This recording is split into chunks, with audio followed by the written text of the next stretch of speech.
All right. I think it is recording now. Um, I don't know if y'all can see it on here. Oh, wait, never mind. I see it. All right. So with that, we will go ahead and officially open the meeting. Good afternoon, everyone. Welcome to our final summer virtual meeting. But don't worry, this isn't the last for the year. We will be picking up our meetings once the school year starts. The date to be determined. But we're very excited to have this meeting to see new faces who have been with us through the summer, to see, or rather, old faces who have been with us through the summer, but also new faces. So I'm very excited to have you here. Before we kind of get into the meeting, I'll go ahead and just, if anyone would like to volunteer and read today's mission statement, which can be found in the bottom left corner of our agenda, which I've just highlighted. We provide a supportive and positive learning experience in which members are empowered to develop communication and leadership skills, resulting in general self-confidence and personal growth.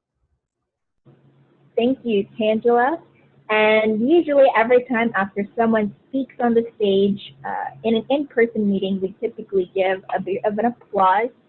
Since we're in a virtual setting, instead you can use the reaction button in the bottom of your bar on Zoom.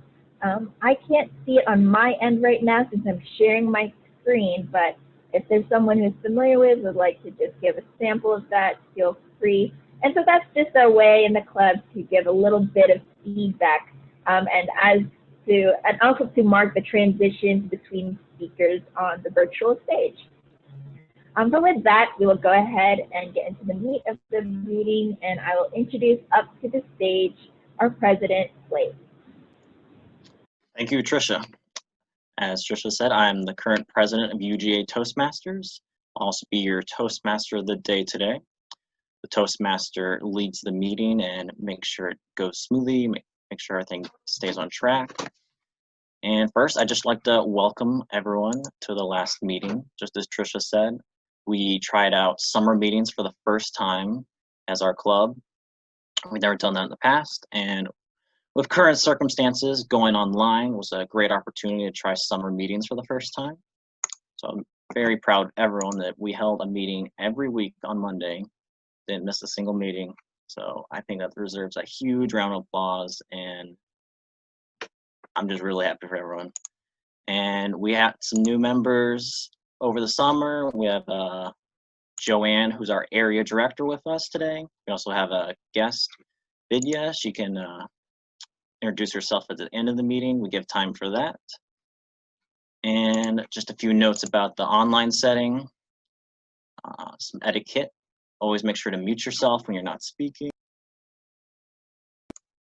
And also, as Tricia said, we also used reactions at any time this stage, it's the virtual stage, switches, because normally we would always go up to the front of the room to do a speaking role and shake hands. So in place of that, we try and simulate that with the clapping hands emoji reaction. And also we utilize the Zoom chat feature a lot. As you can see in the chat, we'll use the timer, keep us in track, the speakers, and our table topics, as well as our evaluators are all timed, so she'll give you reminders of those. Those times are usually, we do 5 to 7 minute speeches. The table topic sections are 1 to 2 minutes, and evaluators are timed for 2 to 3. And quick note also, if everyone could please turn on their video cam if they're comfortable with that. Try and, we're all here to have a good time and be personable. If you have a reason not to, that's fine. But past that, as you can see, you have our agenda in front of us. It shows the layout of our meeting. Toastmaster meetings are in 3 sections. The first one is prepared speeches. Those are assigned in advance, and everyone will be, obviously as the name says, be prepared and give them. And then the second section is table topics. That is the one that everyone in the meeting can participate in. They're short 1 to 2 minute impromptu speeches led by a table topic master, and she or he will simply give you a prompt and you'll just give an answer. It's just you're trying to practice your off the feet speaking, trying to just practice your speaking skills without any preparation. your goal is to hit that 1 minute mark if you can, and not go over 2 minutes. And then last, we have the evaluation section, which is held by our general evaluator leading that section. And I will call on the evaluators. Each evaluator is assigned to a specific speaker. And it's what I think most people would consider the most important part of Toastmasters. That's where we all learn. And it's a really great tool because you can learn even if it's not for your particular speech. And with that, I'm going to call on another important part. Another important role of our meeting is the reporter roles, and they'll each explain what they do in the meeting. So first, I'm going to call on the grammarian. Can you please explain your role and the word of the day and its definition?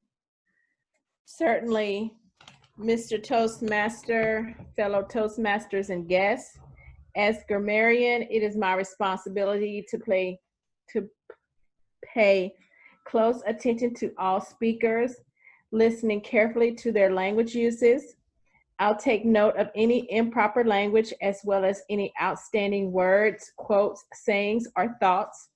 As grammarian, it is also my duty to introduce the word of the day. For today's meeting, the word is plaudit, which means an enthusiastic expression of approval. An example of using the word is her portrayal of Juliet won the plaudits of the critics. Each speaker is encouraged to use the word of the day. I will give the grammarian's report when called upon during the meeting and also report on the usage of the word of the day. Thank you, Mr. Toastmaster. Thank you, Tangela. That was an excellent report you're doing throughout this meeting. And just another note, in our normal meetings, we also have this tradition of snapping whenever you hear the word of the day used correctly throughout the meeting. Unfortunately, all our mics are muted and you can't see it all that well on video cam sometimes. So in place of that, we try and use the thumbs up emoji reaction as well for that. So it's really encouraged using the word of the day. Next, I'll call on the next reporter, which is the awe counter. And today the awe counter is Courtney Scott. You can explain your role. Thank you, Slate. So today I'm the all counter, so I will be counting filler words like but, or and taking note of that throughout the meeting. And at the end, I will have a report of how we all did. Thank you. Thank you, Courtney. And our last reporter will be timer. Kimberly, can you explain what timer is and also how the length of the time reminders for each section? Yeah. So for the speaker role, for the speakers, today I will notify at the 5, 6, and 7 time mark. For the table topics, I will notify at the 1, 2, and 2:30 time marks, and for the evaluators at the 2 and 3 time marks. Sorry, did I miss? That was almost right. Thank you for the report. But real quick, the table topics section will be 1:30, then 2 minutes. Oh yeah, sorry. Yeah, you had it. And then the evaluations are 2 to 3, so you'll remind them at 2, 2:30, and 3. Oh, okay. I guess I didn't remember anything from the last meeting. Sorry about that. That's fine. That's what taking on all the roles for is. You got to learn it by doing them. Yeah. But thank you for that. So that's our timer, and so she'll, as she said, she'll be reminding us at those times in the Zoom chat. And so those are our 3 reporters. They keep us on track just to become better speakers. And that leads to my final thing before I introduce our speakers is what is Toastmasters? And I think it really just, you read the mission statement that we read at the very beginning of the meeting, and it really shows what it is. It's all about becoming a better public speaker and developing leadership skills in a judgment-free zone. And I think we really show that. We also promote fellowship as well. We try and do a social every semester as well. So I'm looking forward to what we'll figure out this semester with all these unique challenges, of course. So with that, I think we're ready to get started and listen to some good speeches. So Scott, if you're ready, I'll give you a little intro for you. This is Scott Alexander. He's done a good number of speeches. Today, he's going to be doing effective body language, 5 to 10 minute speech. And whenever you're ready, Scott, you can start. Oh, okay. Okay. Very good. Well, thank you very much for that, Slate. I appreciate it. Hey, everyone. It's good to be with y'all. So for tonight's speech, effective body language. A speech's words mean nothing unless you can breathe life into them. A speaker shouldn't expect their audience to automatically understand what it is the words that they're saying. A speaker needs to bring meaning into the words that he or she is saying to the audience, especially body language. Effective body language can help a speaker's audience understand the meaning and overall the message of a speaker's message. So, so to begin with, body language helps inform the audience about complex details. Gestures such as hand gestures, like I'm using, can help to break down the details and even the plan of a speaker's speech. So imagine that I'm speaking to Apple's marketing department on how to best market the Apple Watch, for instance, for a new country, new market. Well, when I speak to this marketing department, I would say, 1, what's our target market? 2, what research are we going to look for that target market? And 3, what's going to be our plan of action to get into that country, into that market? By using those gestures right there, I was able to help my colleagues in the marketing department break down what's going to be the most important steps of our plan to reach new customers. Body language, especially eye contact, can help the speaker relate to his audience. Eye contact is especially important when you're starting a relationship with members of your audience. In fact, people you've never even met before. Think back to your first job you had, say working as a server in a restaurant. When you had that eye contact on the customer and you said, "Hi, is there anything I can do to help you at this time?"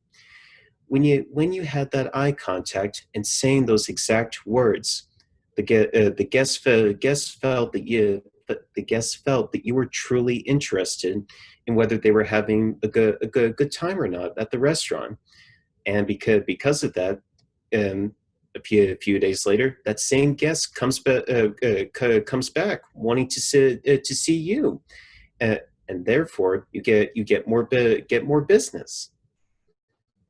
Okay. And even body language can entertain an audience. Gestures, especially facial expressions like this, can even be used to entertain an audience into listening to your message. Think, for example, comedians such as George Carlin's airplane safety lecture, to which he begins like this. The safety lecture continues. We would like to begin the boarding process. Please be sure to pre-board. When did this come in?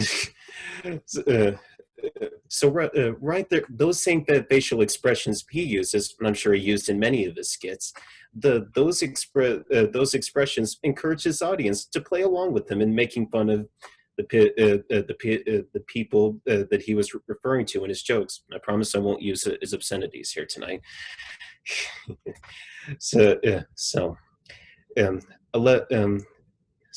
with the speech, a speech is one thing if it has words, but it means a whole lot more if you can bring emotions into that speech.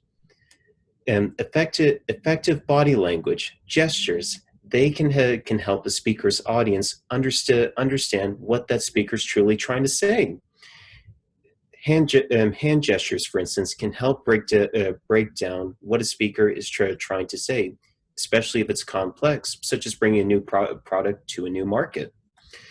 Eye contact can help to either start or even maintain relationships with people, such as if you want a customer to come visit you after a great experience, and even facial expressions, as comedians like to use, such as our good friend George Carlin,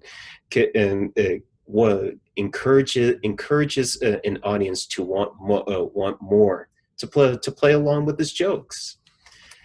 And so, with that, I leave you all with the final story. Why do you think that stage actors work just as hard on their body language when they're performing, as opposed to, say, someone in front of the camera? Because that body language alone can make a difference whether that performance they give is great or if it tanked.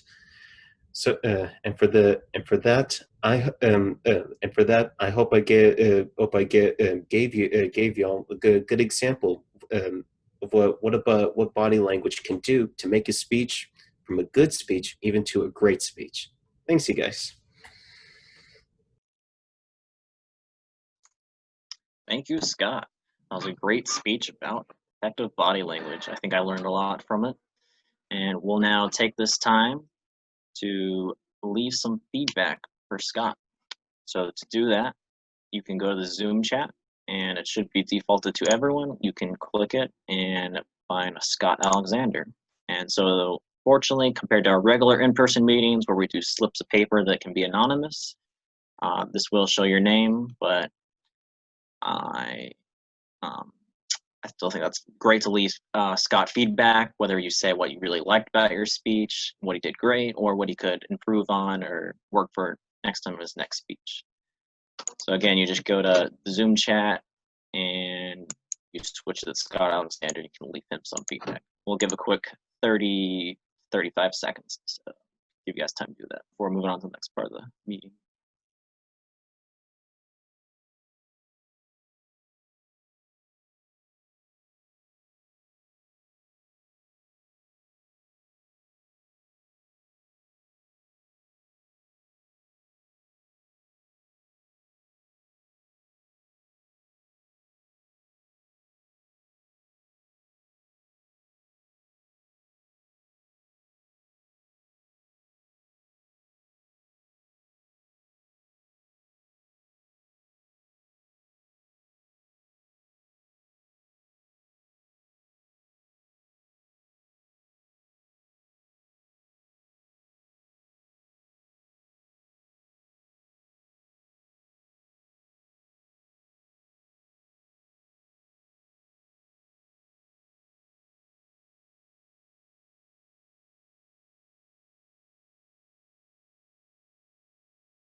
All right, it's been about 30 seconds. We'll now move on to the next part. Our next speaker is Justin Hurd, and he will be giving his second speech as a part of his feedback and evaluation project, and it is titled Civil Rights for the Blind. So this is a redo of his last speech using the feedback he got from his evaluator previously. And Justin, you can start whenever you're ready. Thank you so much, Mr. Toastmaster. In the past couple months, we've all heard about discrimination against various minority groups. Black Americans experience disproportionate police brutality when compared to other races. Until the recent Supreme Court ruling, it was possible for an employer to discriminate based on marital status, which largely affected the LGBT community. But have any of you heard about discrimination against the blind? It's much less flashy than everything else. No one's being shot, beaten with batons, and no property is being destroyed over our civil rights, but that doesn't make it any less important. I would like to share with you a few of our struggles today. Blind children do not receive an equivalent education to their non-blind peers. Many blind students never learn Braille. That's because, well, partially because many teachers of the blind don't know Braille themselves and thus don't teach it. Why do you need Braille, they say? You have digital books and audio books and we can read it to you. Well, Braille means literacy. And literacy means better spelling, better grammar, and better grades. Students that can read large print are also told they don't need Braille. In many cases, they're forced to read books that are in 72-point font, pressed against their faces, straining their eyes to the point of getting a headache, and not being able to digest lengthy material. Many of these same students will go completely blind later on in life and lose the ability to read basic information, such as bathroom signs and room numbers. When I was in school, sometimes I wouldn't receive my assignments until 2 weeks after the rest of the class because the teacher hadn't made them initially accessible. Because of this and more, 33% of blind students drop out of high school. There's discrimination from universities too. I have 2 experiences of my own. In my freshman year of college, I had to use a program called My Math Lab. This program was barely accessible. I didn't have a textbook. The digital version wasn't accessible and there was no Braille copy. Every new math problem I worked on, I had to learn as I went. The equation editor, a tool meant to make it easier to enter in math symbols online, was completely inaccessible, meaning that I had to have help entering in every solution for a problem. Math took me 8 to 10 hours every week outside of class time. I had another professor tell me once, math professor, that a blind student couldn't pass her class. She told Disability Services that she would not make any accommodations and that they would have to do all the work. Many blind students are barred from STEM fields. Professors will say that a blind person can't be a scientist, despite the fact that we have blind chemists and physicists and other scientists in the field. If they do let them in the lab, they often use inaccessible lab equipment and either refuse to use a more accessible and equivalent version, or even if they are willing, the university refuses to purchase it. Only 16% of blind students have a bachelor's degree or higher, of blind people, I should say. Even though in America it's illegal to discriminate based on disability, employers still do it. A non-blind person is likely to be favored over an equally qualified blind person. In many cases, a company will hire a blind person and then realize that their software is not accessible. Rather than upgrading to a version that is equivalent and universally designed so that it works better for both employees and clients, they fire the blind person. There was a woman last year who went blind later on in life. She was a cafeteria worker at the time. Her company promised on paper that they would give her her job back whenever she could perform the job safely and efficiently. She went and received training to do just that. And when she asked for her job back, they said no. They told her that it was unsafe for a blind person to do the job. This happens for jobs as simple as sitting at a desk all day and working on a computer. It's too safe, it's too dangerous to go into the office. 70% of blind people are unemployed. If you have a kid as a blind person, it is legal in many states to take away a child from a parent solely based on blindness. Many children are torn from their parents' arms before they ever leave the hospital, and in some cases aren't reunited with them for up to 2 years.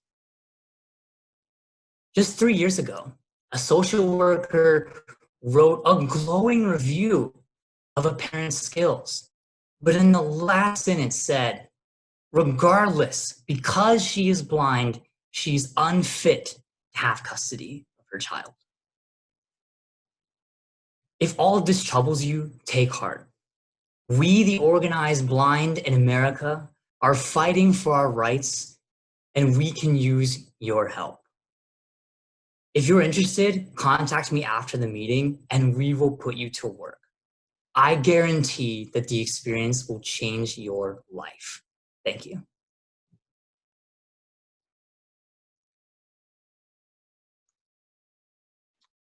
Thank you, Justin, for that great speech. And again, we'll do the same thing. We'll give it a good 30 seconds to leave feedback for Justin on his speech today. Just again, you can go to the Zoom chat and go set it to Justin heard only and leave him any feedback, what we did great or what you liked or what he could improve on. And at this time and throughout the meeting, you can also leave feedback for me as my role as Toastmaster of the meeting.